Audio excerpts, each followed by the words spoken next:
श्री गणेशाय नमः। श्री सीतारामचंद्राभ्याम नमः। वाल्मीकि मुनि की जय हो, माता सरस्वती की जय हो। आप सबको मेरा नमस्कार।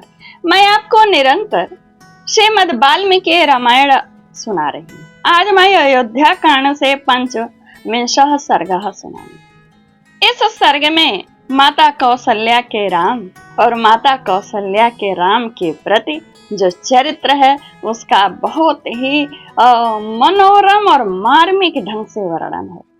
जिस पुत्र के वियोग को वो महसूस कर रही हैं और उस पुत्र के जाने के पश्चात भरत के राज्य बनने पर सौतों के द्वारा इस श्यालु वाणी को कैसे सहेंगे, इन सब दुखों को हृदय के किसी कोने में रख करके श्री राम जी 14 वर्ष के बाद आएंगे।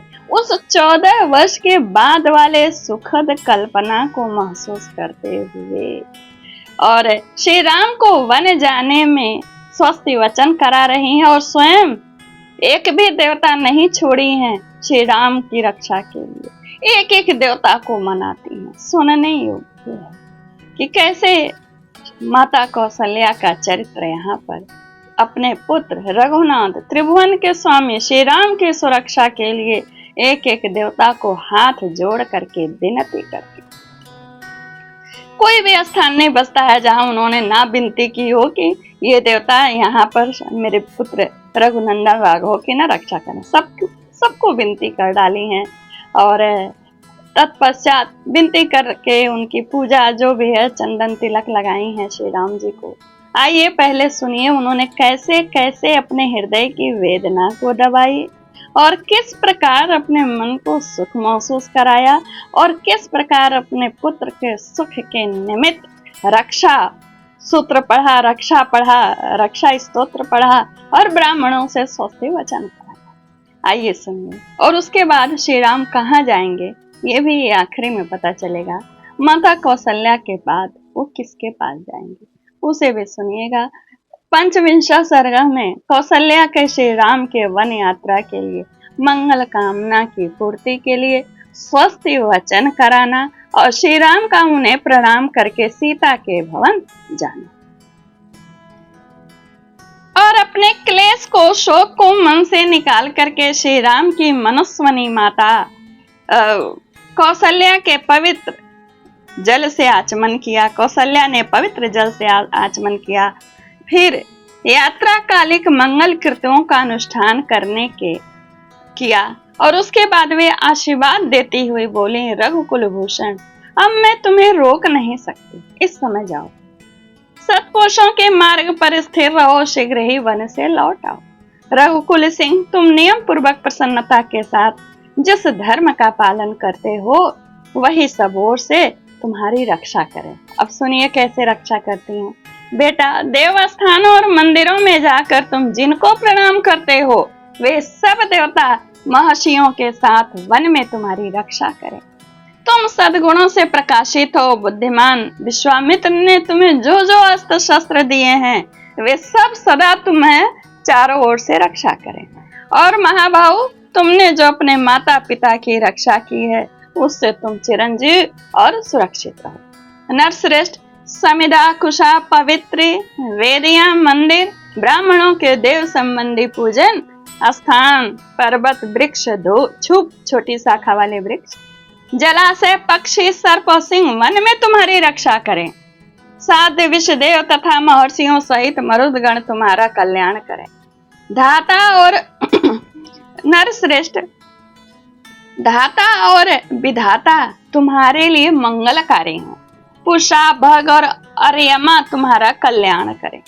वे इंद्र आदि समस्त लोकपाल 100 ऋतुएं सभी मास महीने क्यों कह रही हैं, सभी मास संवत्सर रात्रि दिन और मुहूर्त सदा तुम्हारा मंगल करें। बेटा श्रुति स्मृति और धर्म सब ओर से तुम्हारी रक्षा करें।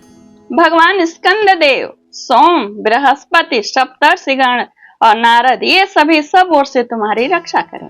बेटा वे प्रसिद्ध सिद्ध गण दिशाएं और दिक्पाल मेरे किए हुए स्तुति से संतुष्ट हो करके सब ओर से तुम्हारी रक्षा करें। समस्त पर्वत समुद्र राजा वरुण द्युलोक अंतरिक्ष पृथ्वी वायु चराचर प्राणी, समस्त नक्षत्र, देवताओं सहित ग्रह, दिन और रात तथा दोनों संध्याएं, ये सब के सब वन में जाने पर सदा तुम्हारी रक्षा करती रहे। 6 ऋतुएं, अन्य मास, संवत्सर, कला और काष्ठा, ये सब तुम्हें कल्याण प्रदान करें। मुनि का वेश धारण करके उस विशाल वन में विचरते हुए तुझ बुद्धिमान पुत्र के लिए समस्त देवता और दैव सदा सुखदायक हो। बेटा, तुम्हें भयंकर राक्षसों, क्रूर कर्मा पिशाचों तथा समस्त मांस भक्षी जंतुओं से कभी भय न हो। वन में जो मेढक को भी गिनती, वानर, बिच्छू, डांस, मच्छर जो डसते हैं मच्छर, पर्वतीय सर्प और कीड़े होते हैं, वे उस गहन वन में तुम्हारे लिए हिंसक न हो। पुत्र, बड़े बड़े हाथी, सिंह, व्याघ्र, रिक्ष, दाढ़ वाले अन्य जीव तथा विशाल सिंह वाले भयंकर भैंसे वन में तुमसे द्रोह न रखें। बस इनके सिवा जो सभी जातियों में नर मांस भक्षी भयंकर प्राणी हैं, वे मेरे द्वारा यहाँ पूजित होने पर वन में तुम्हारी हिंसा ना करें। बेटा राम, सभी मार्ग तुम्हारे लिए मंगलकारी हो, तुम्हारे पराक्रम सफल हो तथा तुम्हें सब संपत्तियां प्राप्त होती रहें। तुम सकुशल यात्रा करो। तुम्हें आकाशचारी प्राणियों से, भूतल के जीव जंतुओं, समस्त देवताओं से तथा जो तुम्हारे शत्रु हैं उनसे भी सदा तुम्हारा कल्याण प्राप्त होता रहे। श्री राम, शुक्र, सोम, सूर्य, कुबेर तथा यम ये मुझसे पूजित हो दंडकारण्य में निवास करते समय सदा तुम्हारी रक्षा करें। रघुनंदन, स्नान और आचमन के समय रघुनंदन, अब देखिए कहाँ कहाँ नहीं रख, कोई स्थान नहीं, कोई कर्म नहीं छूटा। कहते हैं रघुनंदन, स्नान और आचमन के समय अग्नि, वायु, धूम तथा ऋषियों के मुख से निकले हुए मंत्र तुम्हारी रक्षा करें। समस्त लोकों के स्वामी ब्रह्मा, जगत के कारणभूत पर ब्रह्म, ऋषिगण तथा उनके अतिरिक्त जो देवता हैं, वे सब के सब वनवास के समय तुम्हारी रक्षा करें। ऐसा कहकर विशाल लोचना यशस्वनी रानी कौशल्या ने पुष्पमाला और गंध आदि उपचारों से तथा अनुरूप स्तुतियों द्वारा देवताओं का पूजन किया। उन्होंने श्री राम की मंगल कामना से अग्नि को लाकर एक महात्मा ब्राह्मण के द्वारा उसमें विधि पूर्वक होम कराया। श्रेष्ठ नारी महारानी कौशल्या ने घी, श्वेत पुष्प, माला, समिधा तथा सरसों आदि वस्तुएं ब्राह्मण के समीप रखवा दी। पुरोहित जी ने समस्त उपद्रवों की शांति और आरोग्य के उद्देश्य से विधि पूर्वक अग्नि में होम करके हवन से बचे हुए हविष्य के द्वारा होम की वेदी से बाहर 10 दिशाओं में इंद्र आदि लोकपालों के लिए भी उस सामग्री से बलि प्रदान की। तदंतर स्वस्ति वाचन के उद्देश्य से ब्राह्मणों को मधु, दही, अक्षत और घृत अर्पित करके वन में श्री राम का सदा मंगल हो, इस कामना से कौशल्या जी ने उन सबसे स्वस्ति संबंधी मंत्रों का पाठ कराया। इसके बाद यशस्वनी श्री राम माता ने उस विप्रवर पुरोहित जी को उनके इच्छा अनुसार दक्षिणा दी और रघुनाथ जी से इस प्रकार कहा।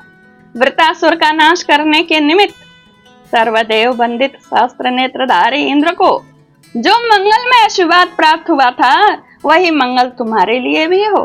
पूर्व काल में वेनता देवी ने अमृत लाने की इच्छा वाले अपने पुत्र गरुण के लिए जो मंगल कृत्य किया था, वही मंगल तुम्हें भी प्राप्त हो। अमृत की उत्पत्ति के समय दैत्यों का संहार करने वाले वज्रधारी इंद्र के लिए माता अदिति ने जो मंगल में आशीर्वाद दिया था, वही मंगल तुम्हारे लिए भी सुलभ। श्री राम 3 पगों को बढ़ाते हुए अनुपम तेजस्वी भगवान विष्णु के लिए जो मंगलाशंसा की गई थी, वही मंगल तुम्हारे लिए भी प्राप्त हो। महाबाहो, ऋषि, समुद्र, द्वीप, वेद, समस्त लोक और दिशाएं तुम्हें मंगल प्रदान करें।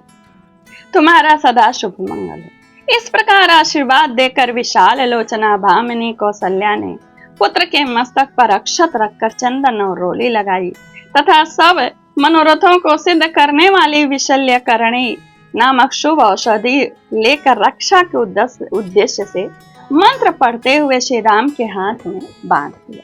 उसमें उत्कर्ष लाने के लिए मंत्र का भी जप किया, मतलब शक्ति लाने के लिए। तदंतर दुख के अधीन हुई। दुख तो है ही है।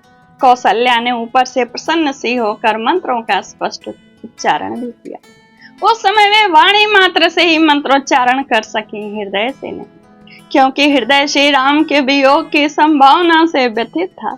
इसलिए वे खेद से गदगद लड़खड़ाते हुए वाणी से मंत्र बोल रही थी।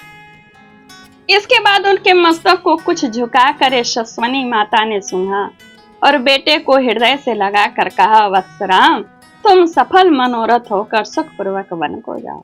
जब पूर्ण काम होकर रोग रहित सकुशल अयोध्या में लौटोगे, उस समय तुम्हें राजमार्ग पर स्थित देखकर मैं सुखी हूँ।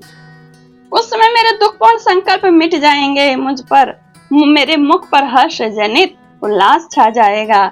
मैं वन से आए हुए तुमको पूर्णिमा की रात में उदित हुए पूर्ण चंद्रमा की भांति देखूंगी। श्री राम, वनवास से यहाँ आकर पिता की प्रतिज्ञा को पूर्ण करके जब तुम राज सिंहासन पर बैठोगे, उस समय मैं पुनः प्रसन्नता पूर्वक तुम्हारा दर्शन करूंगी। अब जाओ और वनवास से यहाँ लौटकर राजोचित मंगल में वस्त्राभूषण विभूषित हो तुम सदा मेरी बहू सीता की समस्त कामनाएं पूर्ण करते रहो। रघुनंदन, मैं सदा जिनका पूजन और सम्मान किया है मैंने, वे शिव आदि देवता, महर्षि, भूतगण, देवोपम, नाग और संपूर्ण दिशाएं, ये सब के सब वन में जाने पर चिरकाल तक तुम्हारे हित साधन की कामना करते रहे। इस प्रकार माता ने नेत्रों में अत्यंत आंसू भरकर विधि पूर्वक वह स्वस्ति वाचन कर्म पूर्ण किया। फिर श्री राम की परिक्रमा की और बारंबार उनकी ओर देखकर उन्हें छाती से लगाया। देवी कौशल्या ने जब श्री राम की परीक्षा कर ली, तब महायशस्वी रघुनाथ जी बारंबार माता के चरणों को दबाकर प्रणाम करके माता की मंगल कामना जनित उत्कृष्ट शोभा से संपन्न हो सीता जी के महल की ओर चले। इत्याशे श्रीमद् रामायणे वाल्मीकि आदि काव्य अयोध्या कांडे पंचविंशः सर्गः यहीं पूर्ण होता है।